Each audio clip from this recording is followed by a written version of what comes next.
Hello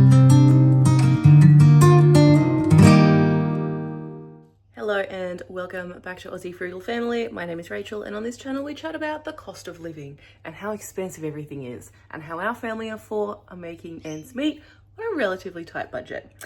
So today I'm going to be doing a meal prep video. I'm probably not going to be doing as much as usual because it's been a bit of a rough morning with children and emotions and things. Theirs, well, probably also ours. So yeah, it took a little while to get them out of the house with the husband. He is a bit tired too, so it took a bit of, I don't know, effort to get him organised out of the house as well. But they're out of the house and I'm gonna try and do some stuff. We had a really big day yesterday. On Saturday, we had like just a family outing day, so nothing got done, which is fine, but it means I'm gonna have to do some stuff today. It's all well and good to be like, oh, leave it, but you can only leave it for so long. Like, yes, it's important to enjoy those family moments and everything, but eventually the washing will need to be done. So yeah, the house is an absolute mess. I don't know whether to prioritize meal prepping or cleaning. I don't know. It's one of those situations where like there's so much to do that I'm just sort of like, well, where do I start? But I think I'm just going to focus on a little bit of meal prep to make my life easier in the coming week with the kids. And then I'll figure out the house some other time, maybe. So yeah, I have absolutely no plan or no idea what I'm going to do. I'm just going to have a look in the fridge, see what's going on. So I decided to start with something easy. I start with this pretty much every week just so that I have something done and feel better about myself. This is just some gelatin gummy type thing. Yeah, you like them, don't you? So basically this is just juice and grass-fed gelatin powder.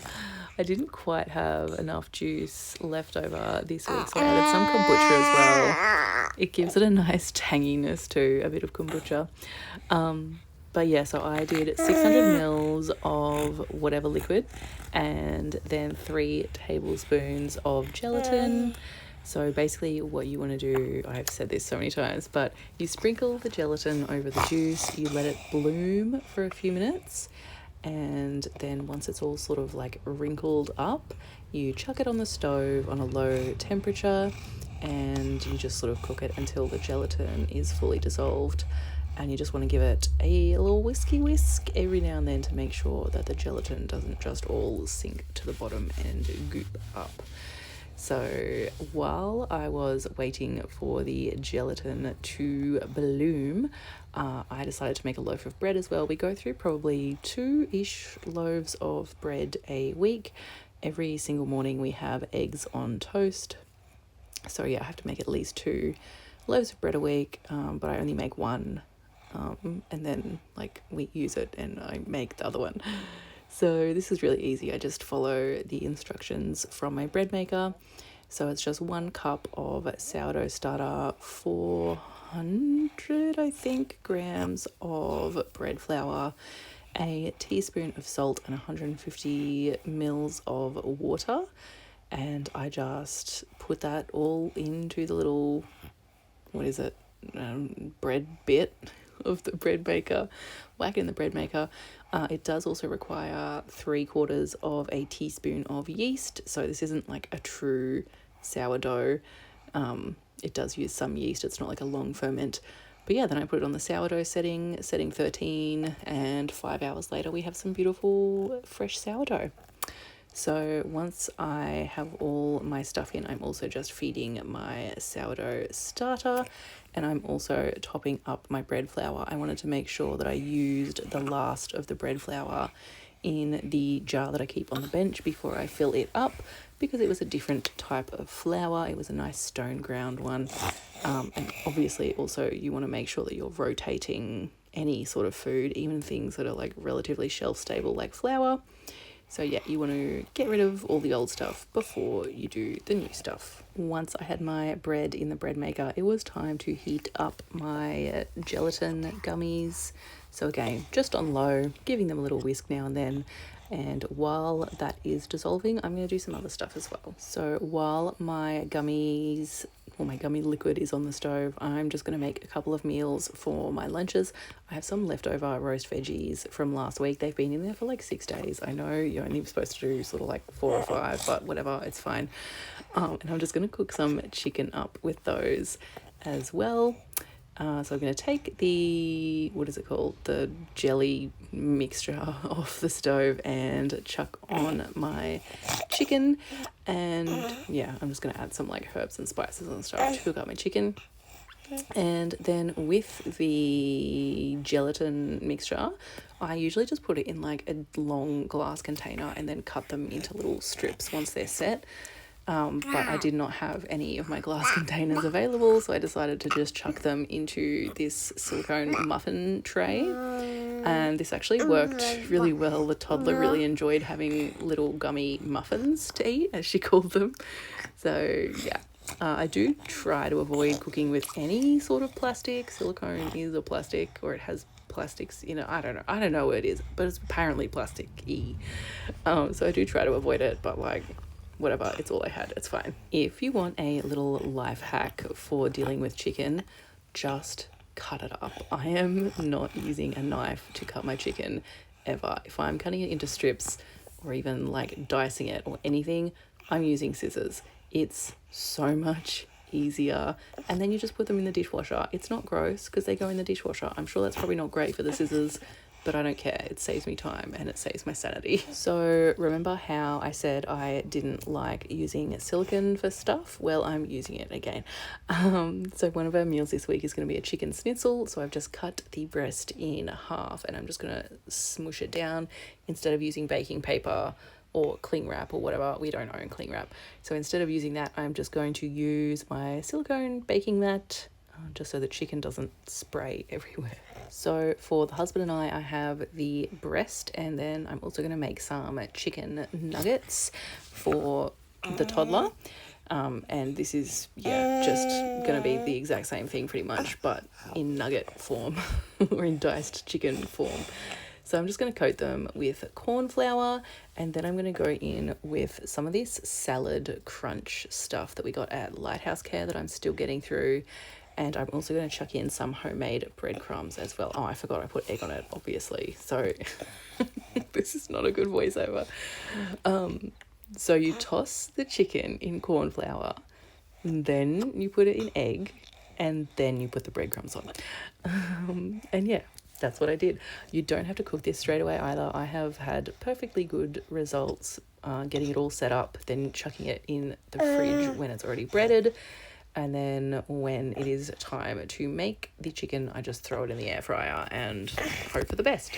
So yeah, I just got all that organised with the little chicken nuggets and also with the big chicken breasts for the adults. And then I did not have any containers, so I just put it in a bowl and covered it and put it in the fridge for when I want to use them. It was at this point in time that I realised I had neglected to drink my milk kefir this morning. I've been drinking milk kefir every morning for, I don't know, a while now, a few weeks now.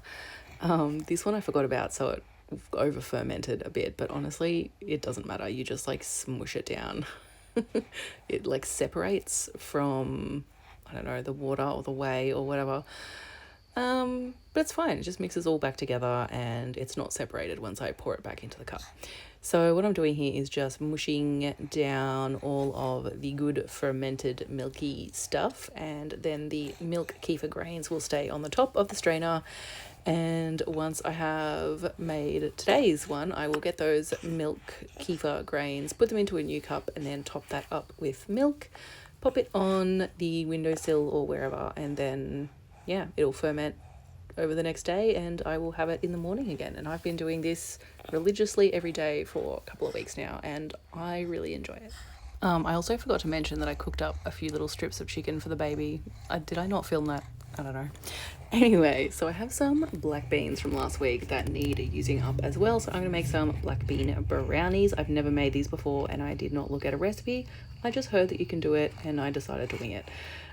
So I just mixed in however many black beans I had left over, put a bit of milk in them. My food processor was in the dishwasher, so I had to use my NutriBullet. Oh, absolutely terrible.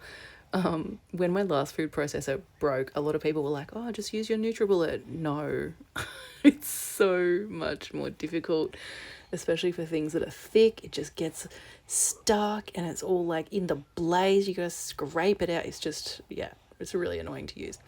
But I did. So I just blended up the black beans with some milk, and I also have, I think, 200 grams of melted butter there as well. I don't know what order I was meant to mix these in. I probably should have put the sugar in with the butter and whatever. I'm just mixing in my black bean mixture with the melted butter, and then I also added in an egg as well.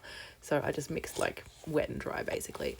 I then added in my sugar. I think I did 100 or 200 grams of sugar. What does that say? 100? And then I chucked in, I don't know, like 40-ish grams of cocoa powder. And I have no idea how much flour I added because I just sort of keep adding flour until it's the consistency that I want. I also chucked in like a teaspoon of baking powder too. And I'm now out of baking powder. I have to remember to put that on my shopping list. But anyway, that's what I added to my brownies, and then I just mixed them up.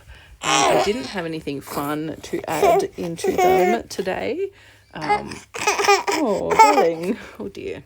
Okay, I don't know where I was up to, but it's my brownie mixture, and I'm just whacking it into a pan lined with baking paper. I usually don't use baking paper very much. I do try to reduce the amount of waste I make in the kitchen, just as I do in the rest of my life. But honestly, today I just could not be bothered dealing with a huge mess. So baking paper it was. I usually just oil and flour the tin or the pan or whatever, by the way. But yeah. Anyway, so I popped these in the oven for, I don't know, maybe 45 minutes or something at like 180, I'm going to say. I have no idea. But yeah, that's it. Okay, I think that's pretty much all I'm going to meal prep because my kids will be home soon. We do have a plan and I've got things prepared for the week, so I'll show you. So today is Sunday. We're gonna have the chicken schnitzels tonight.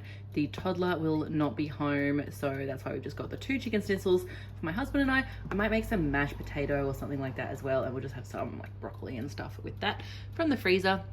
Monday we'll have the chicken nuggets. It does mean we're having sort of the same meal basically 2 nights in a row, but whatever. The toddler will be happy with this.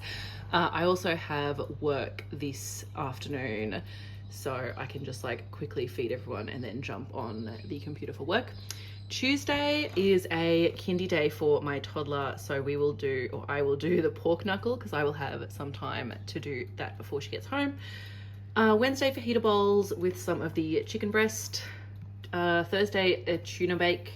I use the Mingle chicken bake seasoning. Basically follow the same directions mostly if I have all the ingredients, but I just chuck tuna in instead of chicken. It's really good. And by then our farmer's pick box will arrive Wednesday night. So on Friday we might just do a steak and veg because that's nice and easy for me. It's a swimming afternoon for the toddler, so we don't get home till quite late. So that's a nice easy thing to just chuck on, and I might prepare the veg beforehand. Saturday, who knows, weekends are sort of a free-for-all. So yeah, there's no big beautiful shot of my meal prep this week because I haven't done that much, but we have chicken for the baby, we have lentil curry and rices for me, we have beetroot hummus for me. These are the little gummies that are sitting in the fridge, and we have our next few nights of meals planned down there as well. Not a whole lot of veg in there, but we do have veg in the freezer, so we'll just add that to dinners as we go. So yeah, I am feeling a bit better, a bit more prepared. Didn't make a whole lot, but there are brownies in the oven, so that'll get us by. Anyway, so thank you so much for watching. I really appreciate it. Let me know what you want to see. I don't know, like, I feel like my content's so boring. It's just the same thing all the time, but the videos that are just the same thing all the time are what get the most views. So I guess that's what people want to see. It's grocery hauls and stuff. But anyway, happy to keep doing that. And yeah, I will see you in the next video, which I think I'm going to do a lighthouse care or like other charity, what are they called? Like community pantry type thing haul soon. I just have to get around to actually going to one because life's been chaos. But yeah, that might be coming soon. And if not, I'll see you in a different video. Thank you so much for watching. Goodbye. Oh, I said, why don't we go for a swim at Mum's? Yeah, let's do that. I'd love to. I'll take my boys so I can